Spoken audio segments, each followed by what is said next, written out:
Today I'm just going to be reading a bit of some of the things that I've been asked or accused of. I've been told that I do not have a sense of morality, what is good, what is evil. And even if I do say, okay, I think that this is the reason why I think this, I'm told, well, you just have no actual framework for what you're saying, right? How can you know? How could you know? There is something that I tend to keep to when it comes to what is moral, and that is well-being, meaning what is good for an organism. Now, well-being is subjective. What is good for the lion is not good for the gazelle. The gazelle does not want to be eaten. It's not good for it. But the lion needs to eat, or else that's not good for it either. So then what is good? What is evil? Well, well-being, simply put, is what's good for one organism.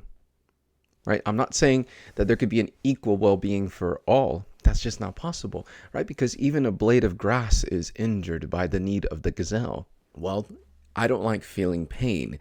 I can feel pain. I don't need to be taught this, correct? I don't need to be taught that if someone goes and cuts my hand off, that would be against my well-being and I wouldn't like it and it would hurt. That is where I get my sense of morality from the real world facts that, as far as we can observe, we are able to determine that well-being would be the opposite of pain. Now, the well-being also comes into things that are not so tangible, right? Intangible facets of well-being would be more akin to relationships, social communities, the mental well-being of someone, right? These are things that we necessarily cannot see, hence intangible. And so there's tons of things that go into well-being, and just to keep in mind that's not necessarily mutually exclusive to humans. It is also necessary factor for different species, such as dogs, right?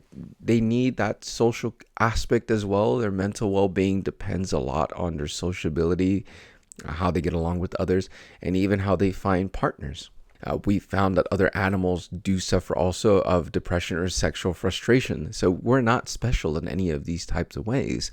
And these things also, I'm not going to deviate. My sense of morality doesn't only come from the fact that I wouldn't like certain things to be done to me. It also comes from the fact that I know that they wouldn't want that to be done to them. I've explained my morality and where it comes from. I've explained that it is premised and it is contingent upon well-being. And I've also explained that well-being can be different. Even well-being for different humans can be different. Now, let's speak about the God that they're talking about here. They claim that they have this God that gives them objective morality. I've had a response to this before, which I will include. They claim that they have a God that gives them morality, but yet they say it's not immoral because he abides by different rules. But then he gives rules to his creations that apply differently to them. Let's really listen to what they're saying here. They're saying that God says to not kill or murder. They're two different things. God kills. They won't call it murder, but he does murder as well, right? He floods the whole earth, kills all the babies and the children.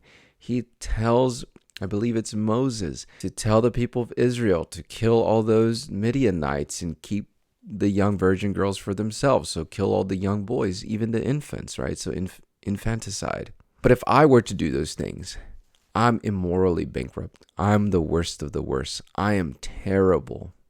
I'm completely a terrible person.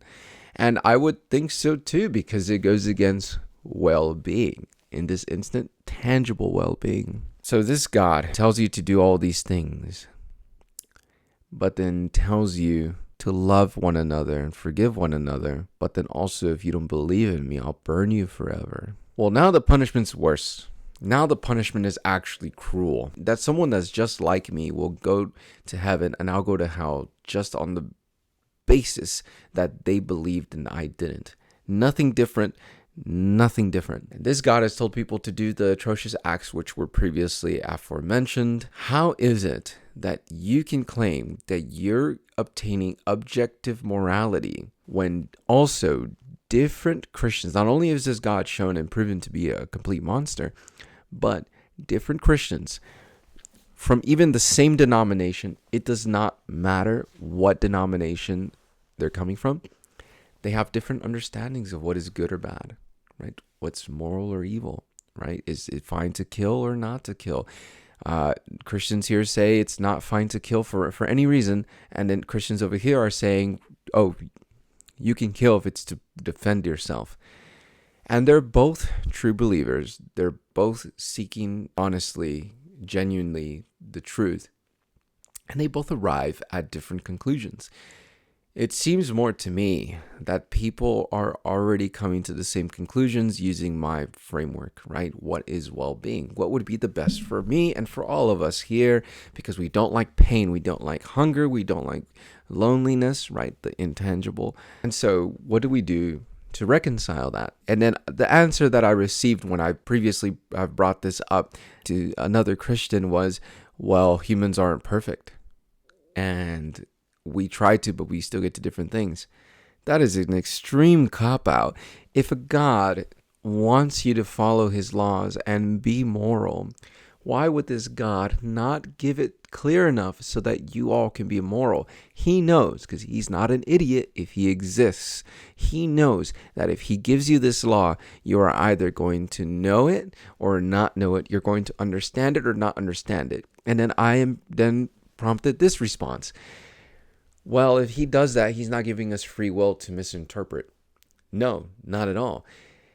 You are not having your free will impeded upon because he makes it understandable. For example, I'm God. I know that all my creations have free will, and they all have this certain understanding, right? Different understandings, but I know that this is my book. This is my message. I know that if I make this message, if I control the message, not control them, but if I control the message, I could control my message in a way that all of them will understand it in the same way.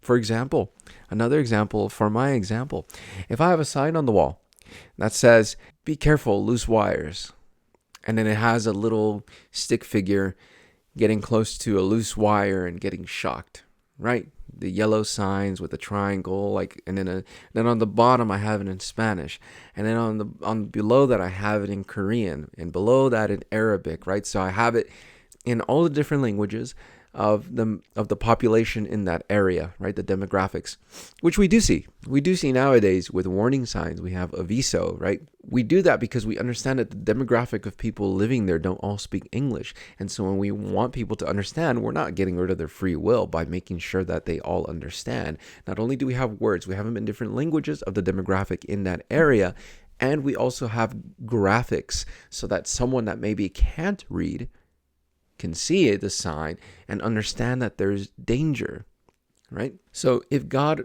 could give a message clear and plain, he doesn't have to get rid of our free will in order to give a message that clear. That is clear. He has to just control the message itself.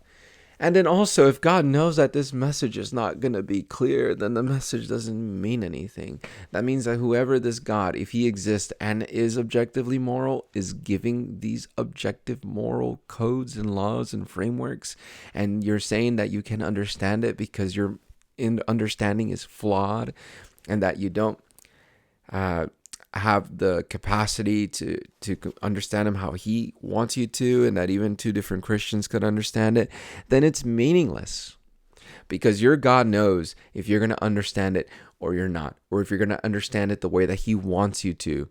But if that's your reasoning, that you can possibly misunderstand it and everyone too, and that's why there's not all these Christians agreeing on what is morally, objectively true, all genuine, honest believers, then it doesn't mean anything if he knows that him telling you these objective truths is going to lead to different conclusions. It doesn't matter. It's basically the same like you coming up with it yourself. So What have we spoken about today? We've spoken about my moral framework, which is well-being, which I am arguing that that's what everyone else uses to argue as well for their own morality, their opinions and perspectives, right?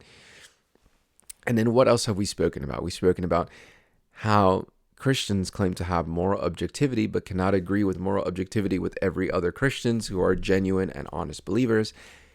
And also, what have we discussed? We have discussed that if a God exists and he is omnipotent, omniscient, right? He's all-knowing, he's everywhere, and he's all-powerful, then he would know if he makes the message a certain way, not controlling the people, not controlling their free will, but if he controls the message, that he could control his message well enough where everyone would understand the same thing.